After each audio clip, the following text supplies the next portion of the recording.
Ciao a tutti, mi chiamo Andrea Scarso e frequento il Barbarigo e la classe liceo scientifico.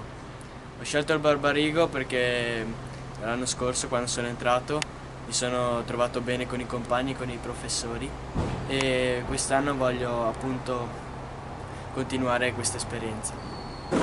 Vi do il benvenuto al 101esimo anno del Barbarigo.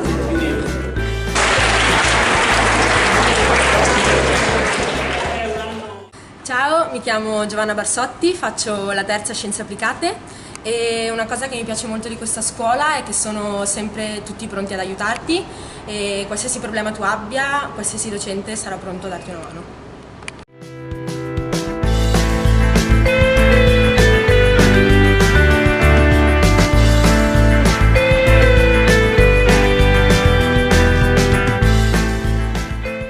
Io sono Filippo Pelizzon, vado adesso in seconda ITE e ho scelto questa scuola perché facendo lo stage qua ho trovato un ambiente molto caloroso e con molte persone che mi seguivano.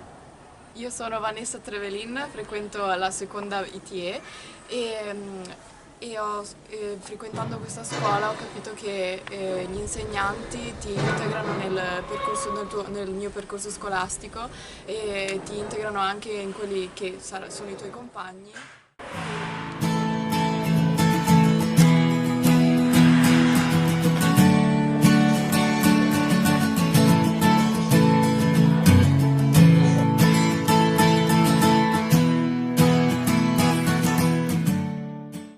Angelica Malucelli della seconda liceo classico e sono arrivata oggi al Barbarigo e mi aspetto un ambiente più leggero e di ritrovare l'amore per lo studio.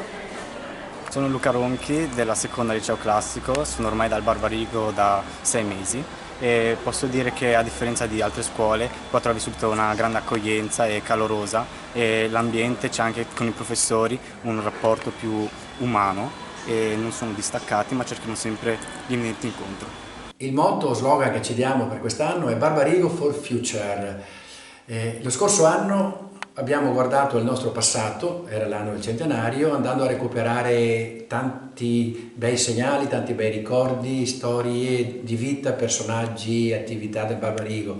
Però già avevamo una finestra aperta sul futuro, sull'avvenire, sul domani. Quest'anno ci concentriamo a guardare avanti. E speriamo per i nostri ragazzi di riuscire a farli appassionare al giorno quotidiano che costruisce il futuro, ma anche a guardare in grande alle prospettive per la propria vita personale, per le proprie scelte, anche dopo la terza media per gli uni, dopo la maturità per gli altri, ma insieme a preoccuparsi del mondo. Andremo a prendere in mano un po' l'agenda 2030, la sostenibilità, i ragazzi adolescenti saranno invitati a riflettere sull'etica digitale, cioè su come sfruttare bene gli strumenti che hanno a disposizione, i ragazzi più piccoli, ragazzi e ragazze più piccole sul fare gruppo, sul costruirsi le personalità insieme. E per i più grandi vorrei anche osare una proposta sulla felicità, che impostino la loro vita guardando a un futuro di felicità.